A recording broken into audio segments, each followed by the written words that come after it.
So yeah, it's the 4th of July and we're working. And it sucks. But we promise to see this thing through. We're professionals. Come on, pull it together. I can smell hamburgers out there. Well, this neighborhood is probably a tofu dog. At this point. Hey, check it out. That's timely. Woven coverlet. James Van Ness. 1849. It's very American. Like barbecue. Or hard work. Or potato salad. Or sacrifice. Or cold beer. Okay, one more time around the museum, we'll call it a day. Deal.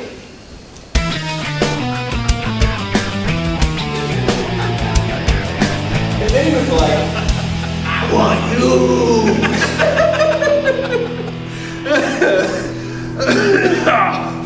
You know, if you hadn't got a handful of his goatee, you would have probably drafted us into World War I.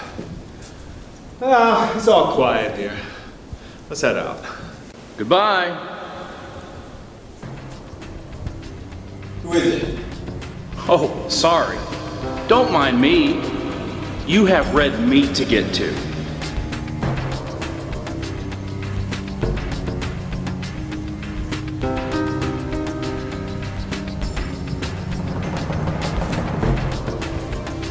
We won't hurt you.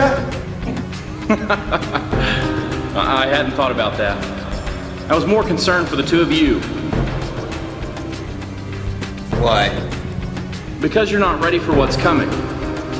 There's an old saying, e pluribus unum. We talking to here? The back of a penny? Isn't it obvious? I'm the spirit of 76. Don't you mean the spirit of 49? Well, if you want to be pedantic. Here's the thing about textiles. They're all whack jobs. Get dresses, quilts, tapestries, anything made of cloth, basically. How can you say that? How many textiles have you actually met? You mean including the one whack job we're talking about now?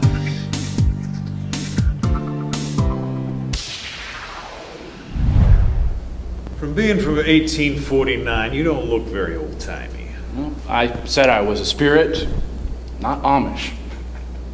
Why aren't you running? Well, because I'm here to teach you the true meaning of the 4th of July.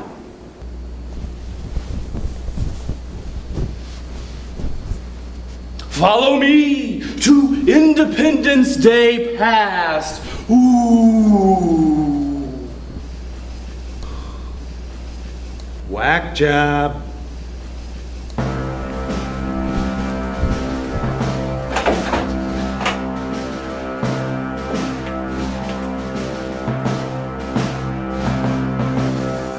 Gentlemen, have a seat.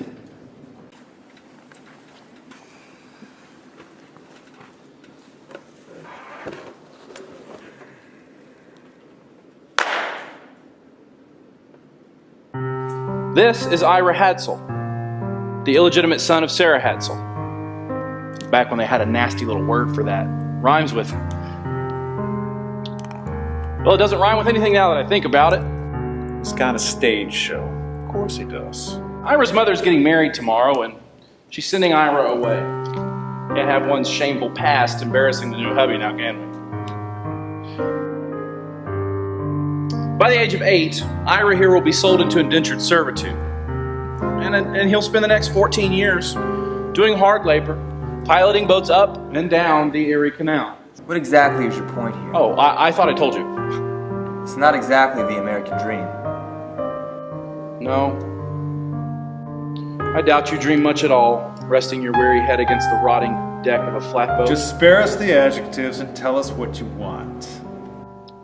Clearly, this is the wrong venue for this conversation. Well, at least we get to leave.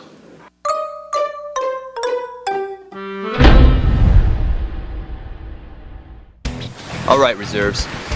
Time to get this coverlet back on display. Where presumably he'll actually shut up for 5 minutes.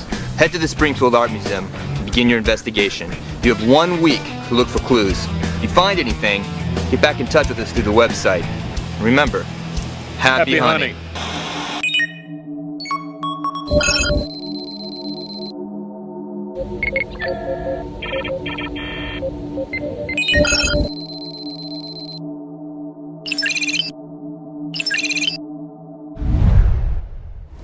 I wish the tips had been a little more specific. Yeah, this will be the 5th by the time we find this whack job. Where's Valerie? We could use an extra set of eyes. She didn't answer her phone. Other plans, I guess. Oh. What? I just said, oh. Flatly, with no subtext.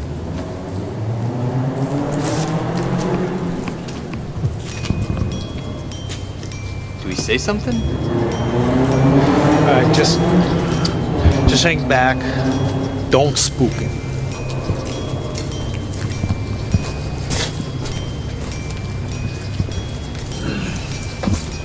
Hey, Ira. What you doing? Piece of wood, huh? That's really rad. He's not around kids much. Rad? I don't keep track of what young people say. He's from the 1820s, and even he knew that was lame.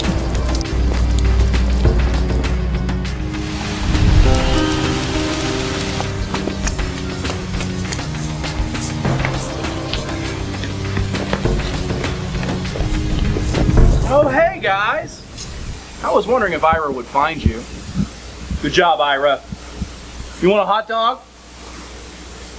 Ira? For an orphan, you don't have much of an appetite. Hey, leave the kid alone. Oh, relax. He's not the real Ira Hadsel. Just a visual aid. Come on, guys, sit. I made a cookout.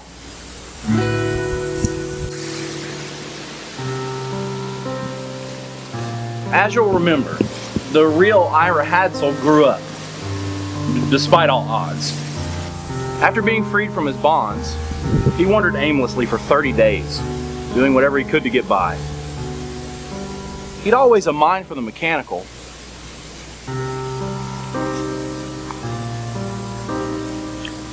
And years of fixing canal boats really honed that to a razor-sharp point.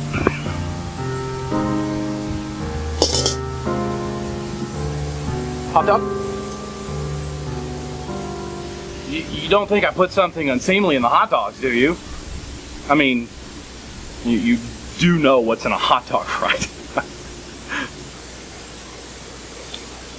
Okay, well. So, one day, Ira happens on the doorstep of James Van Ness, the weaver of Palmyra. Van Ness must have really seen something he liked in that boy, because he hired him to rebuild his looms, to build it wide enough to weave a full coverlet. And then, and here's where it gets interesting. He teaches Ira to use it. So suddenly, Ira's been given a means to create. But he creates you. There might be a little bit of Ira in me, but it really wasn't until Van Ness sold him the business that he was even able to sign his own name. So here we are, centuries later, going to museums, looking at the blood, sweat, and tears of a boy that the world was all too happy to forget. So gentlemen, let me ask you, what is that? American dream. It doesn't always work, but boy, when it does. It makes you feel all fuzzy inside.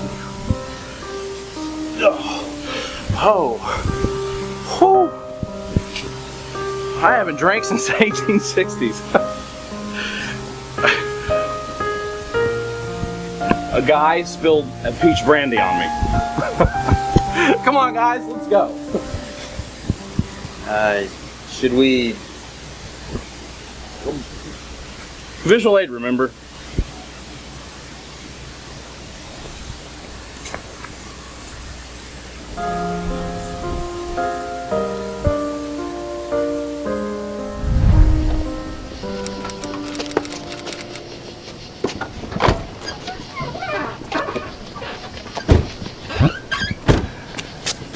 Wait! I almost forgot. Forgot what?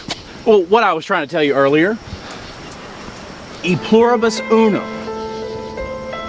From Mini 1? Something big is coming. And when it does, you're not going to be dealing with an escapee here or there. You'll be taking on the whole museum. E pluribus unum.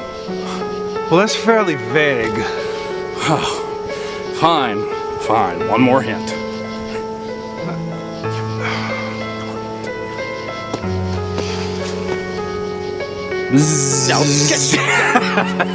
You'll get it later. You know, go on, fellas, get out of here. I'll let myself in. Oh, say, can you see? So that's that. Some days are easier than others. The thing you have to remember about textiles is that some are eccentric.